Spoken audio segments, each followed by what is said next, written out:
everybody. My name is Alexander Gaston, and welcome to today's episode of Nerd Out, an awesome show where I get to sit down with some people that I have had the privilege of meeting and have conversations about things they love. Why? Because I wanted to. Today, my guest is Cattoo, all the way from Down Under. I had to. I couldn't help it. I'm so sorry. How are you doing today? I'm good. I am over the worst of the jet lag, and I'm okay. We believe in you. Yeah, I'm maintaining. And tell me, Alex, what are we nerding out about today? Oh, today we are nerding out about horror movies, but in particular, we're nerding out about Australian horror movies. That's awesome. Yeah, we had the awesome, you were messaging me, and I was talking to you, and I was like, okay, well, what's a list of some horror movies? And you're like, I didn't want to scare you. Here we go. I was like, listen, I lost my soul a long time ago. It's fine.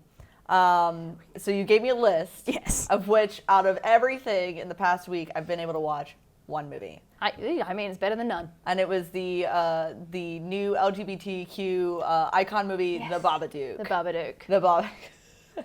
And I messaged you a couple times during it. Yes, you did. I tried so hard not to, but at the same time, I was at home by myself.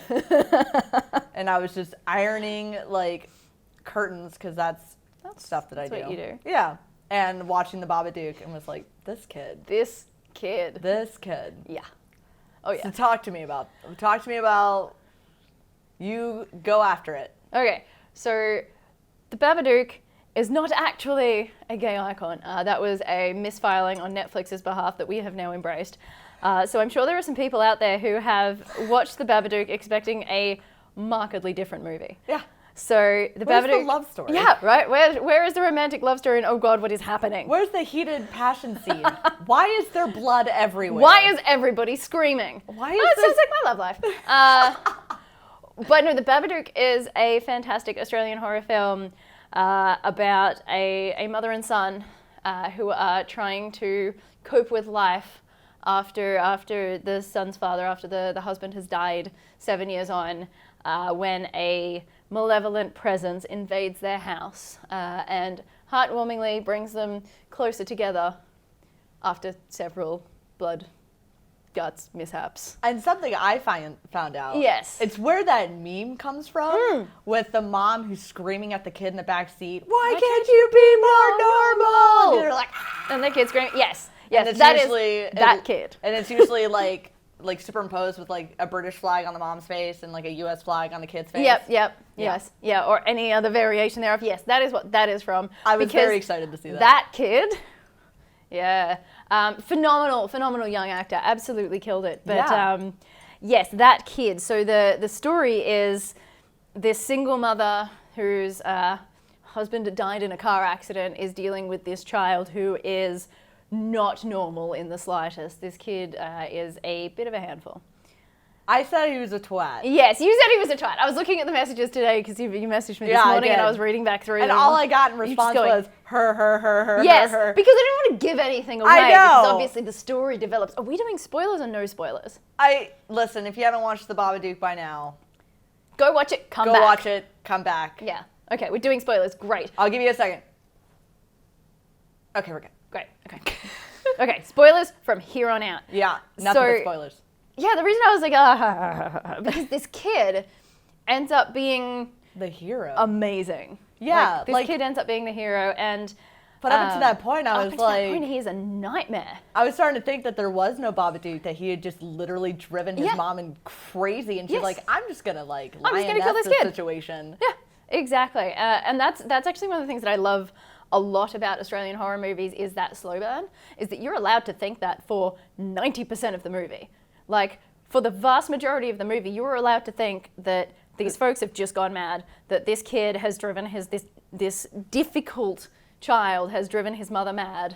I mean, my sanity was beginning to wane a little bit. But then when you were sending me back just that, I thought that maybe I was an asshole. I was like, maybe am I reading this wrong? No. Do they not have terrible children in Australia? Yeah, no. This was me trying not to spoil it because being like, you'll see, this kid is difficult and you will end up rooting for him because when we say difficult, because we're assuming that everybody here has seen it. Okay, now if you've seen it. Yeah, but for those who have just been fuck it, I don't really care. Yeah. We're going to hang on anyways. This kid is imagine a meltdown in Walmart times 12. Yeah, and then all the time. All the time. like there's not even like, oh, there's like that 5 minutes of sweetness that like fills me up for the next week of torture. No, it is relentless. Have kids, they say. Yeah, and again, that's almost par for the course for Australian horror movies once they start picking up. A lot of Aussie horror will have that slow burn where it's normal life and the tension is slowly being ratcheted up and you don't get a break. It doesn't ease off. It doesn't give you a break until it hits kind of the climax of the story, usually in the last quarter. The exception to that being Wolf Creek, that's only about 50% slow burn. But it's something that you find in a lot of the Australian horror movies where it lets you think that either everything is normal or this is something you're imagining for the vast majority of it. So is it just like Australia trying to like gaslight the populace?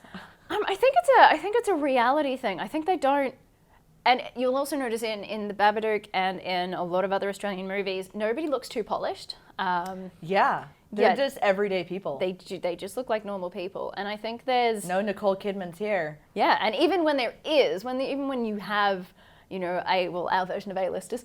Listen, I love your version of A-listers. Exactly. They don't go over the top on the makeup and wardrobe. The whole point is for these to be normal people, because in the horror movies we make, it's this idea that this could absolutely be you.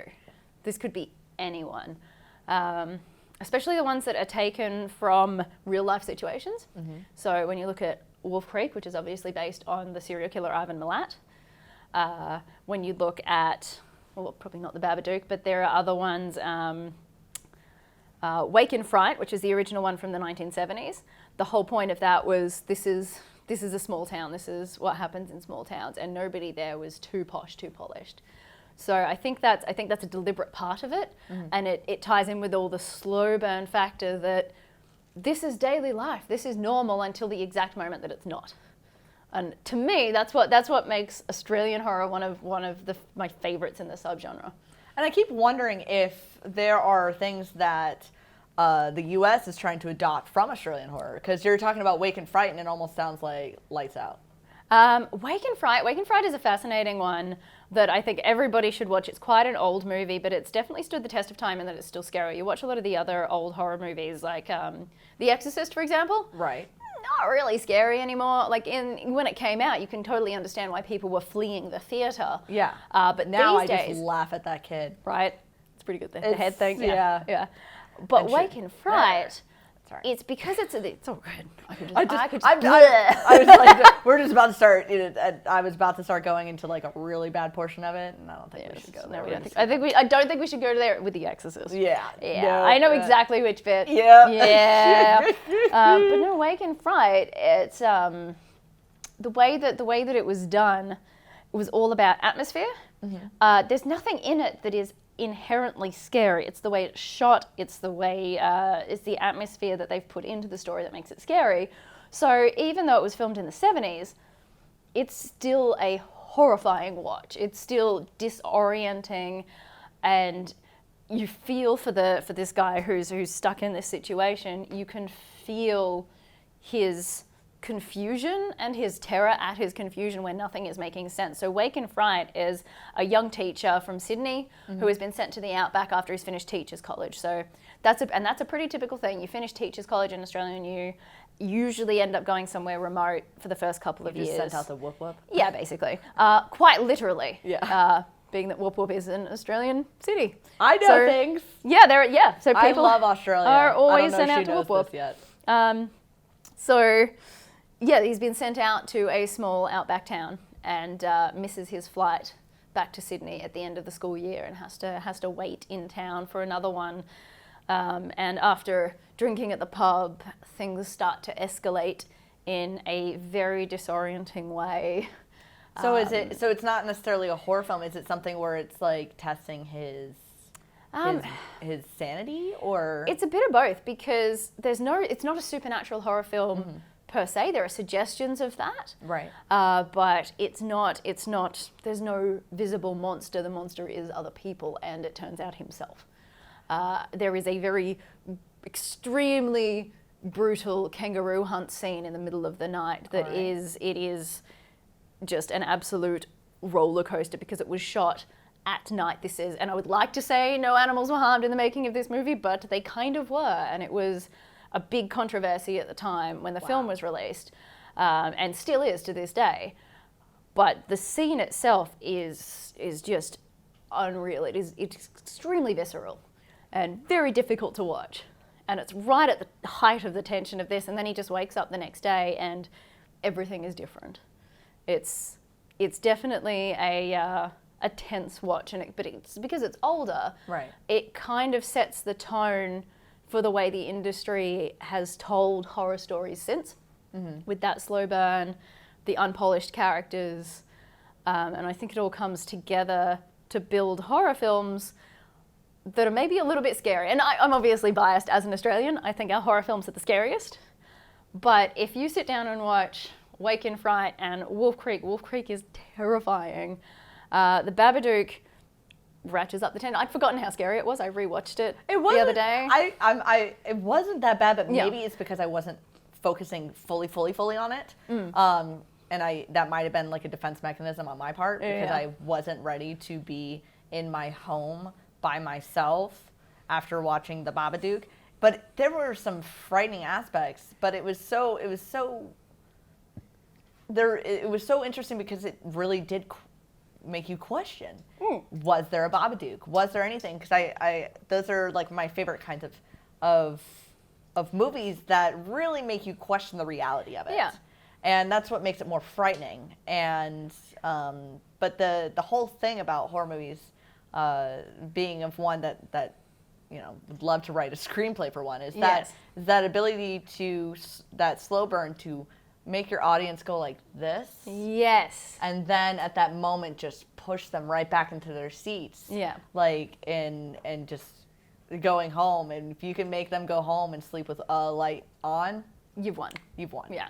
And I think a big part of that is making them believe it could really happen and pulling in that suspension of disbelief, right? Mm-hmm. And pulling in those kind of storylines where you're not quite sure if this is actually happening or not, I think goes a long way to achieving that. Because if you can convince people that what you're seeing and what you're hearing isn't what's real, right? You've already taken a massive leap towards that uncanny valley and bridging that gap between belief and disbelief. Yeah, and that's where horror lives. Yes. Because sometimes if you watch a horror film that's so over the top, so unbelievable, it kind of leaves you like, meh. Yeah. Because it's horror lives in that it could be. Yes. And I want to say that's kind of where we saw that Twitter post. It's kind of where Blair Witch Project lives. Yes, yes. Where it was like if you spent the time, if you took the time and spent the effort, like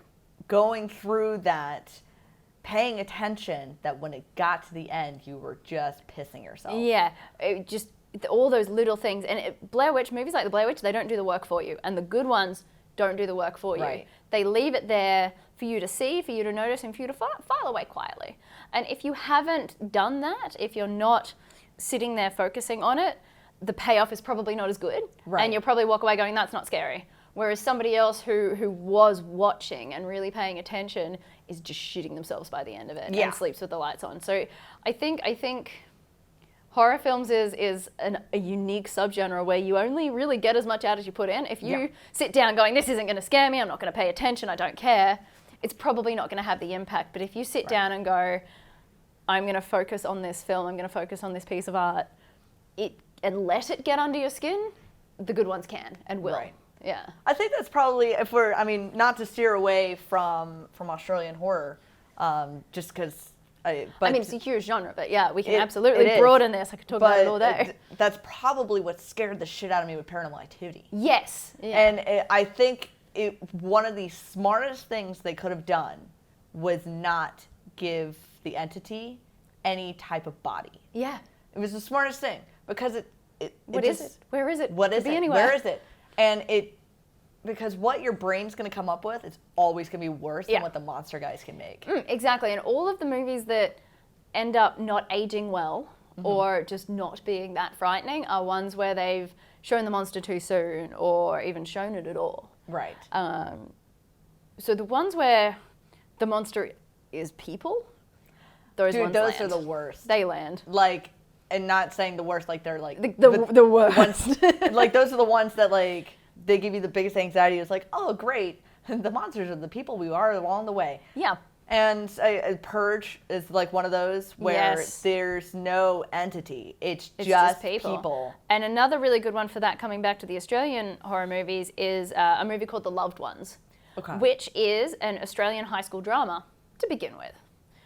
It's about some high school kids getting ready for their senior formal, for the prom. They're getting ready for the formal, inviting people, having crushes on each other. And the main character gets asked to the formal by this girl, and his girlfriend, the nerdy girl, the girl who nobody likes, and his girlfriend encourages him, just say yes to her. It'll mean a lot to her. Probably shouldn't have done that. He says yes, and it goes terribly. Again, are we doing spoilers for everything? I think we should do spoilers for everything. Loved Ones, pause, go away, watch it. Leave. Come back. I'm here for it, though. Yeah, exactly. And it turns out that this nerdy girl and her dad have been kidnapping and killing people for generations. Their family, that's how their generation continues. Fantastic. That's how the family is built. So the dad had kidnapped somebody many years ago, and it is brutal. They drill a hole in people's heads, pour boiling water in, and it scrambles their brains. And so they have basically this puppet person who is their husband or wife. Oh my. And they've been doing it for generations. So like a Stepford Wives, but like... Yeah, but brutal. Brutal. Yes. That tickles something because... Right? It's just that kind of, oh God. No, that's awful. And it's awful. It also reminds me, like, because, I mean, Americans, we all watch the crime shows. We're all addicted. Yeah. And one of the crime shows I used to watch was Criminal Minds. Yes, I love that show. One of the episodes was... a guy who had kidnapped his wife, who then had kidnapped their kids, or they had a kid, and then they had to kidnap a partner for that kid, and it was like that, yeah. And it was just they were teaching like it was completely normal, like this is everyday life. Yes, and that's what it was like for these. And there's these little creepy bits before you find that out, where you're like, well, this family's maybe not quite right, but it leads you in a completely different direction. It's like, oh, maybe the dad's a bit of a creep for his daughter. Like it leads you in that direction, and then it's like, you start to think, no, these are far worse. They are multi-generational serial killers. Oh God. And they're just this country family, and it's set in a country town. So in Australian country towns, it's all those big wide open spaces. And no one can hear you scream. Yeah, and they do. Oh no. It is, yeah. But it's a really fantastic story because the hero of it is the girlfriend, who comes in and realizes something bad is happening and saves the day. She does. Yeah, she rolls in a little Toyota Corolla or something and just absolutely fucks their shit up. It is, and nobody has any weapons, because in Australia we don't have guns, right? So people just don't have guns lying around. There's a couple, when you have things set out in the country, people usually have a shotgun or two. For like actual protection against spiders the size of me. Yeah, or for shooting roos. Yeah. Yeah, there's a lot of those. Are they just like rampant? Yeah, you might find somebody with a shotgun out in the countryside, but you're unlikely to. People just don't just have guns, which I think it makes us ratchet up the brutality a bit more, because having a firearm isn't a normal thing. Right. So what else do we do? I guess we drill holes in people's heads and pour boiling water in. I mean, if we're gonna if we're gonna do it, just do it all the way. Well, so The Loved Ones is fantastic because it just starts as a country town high school drama. It's like a teen movie. And those are good. And it was one of those things where Truman Capote in his books was bringing, crime from the ghetto into the, suburban Into house. the suburban houses. Yeah. And so it's all about everybody thinks the country is always the quiet place. It's everything. And so it's the easiest way to make people feel unsettled. Yes. And because everyone's like, it's quiet, everybody knows each other, it's like a peaceful family or peaceful people, but then you have to understand that they're isolated or that you're isolated. Yes, they're isolated, and you might know about these people, you might know their names, but do you know what happens behind closed doors? And the answer is always no. And so what do you think it is about? Is it something that maybe is an Australian culture that is bringing that out? You mentioned something where maybe like devoid of weapons is ramping up the creativity of the aspect? I think that's definitely part of it. I think the physical, geological nature of the countryside has a lot to do with it. You don't find a lot of Australian horror that is set in cities. I mean, The Babadook was set in suburbia and is a very, very, very classic look at Australian suburbia. It's very recognisable as Australian suburbia. Most Australian horror movies, though, are set countryside, like country towns, or way out in the middle of nowhere. Wake in Fright, Wolf Creek. There was another one I suggested to you. Loved Ones. The Loved Ones is country towns. There was another one that's set in Tasmania. I can't quite. Dying Breed. Dying Breed is set out in the middle of nowhere in the wilds in Tasmania, because Australia is a big place with not a lot of people. Yeah. So once you're outside the cities and even outside the country towns, you can drive for days without seeing anybody. And that's big terrifying. and empty. Big and empty. So I mean, like, we've got the same landmass nearly as the continental US. Not nearly as many people, just a fraction of the number of people. We are one of the least densely populated countries on Earth. So I think that has a big idea, like a big part of the way we approach fear, because isolation is something that we know very well. Right. So it's very easy to weave that into any story we tell that you want to invoke that sense of fear. And even the stories that are set suburban, so even The Babadook, there was definitely a focus on that sense of isolation. Even though the mother had friends and family around, she was pushing them away. And they didn't want anything to do with her. Or her kid. She was shutting the house up. She was locking the doors. She was not letting them go outside. She pulled them out of school. It was this self-imposed isolation, but it was still that sense of being absolutely alone, which I think is another thing that's critical to a lot of the best horror movies is if you don't have your community around you, then, well, what do you do then? So I think tapping into that sense of isolation definitely helps.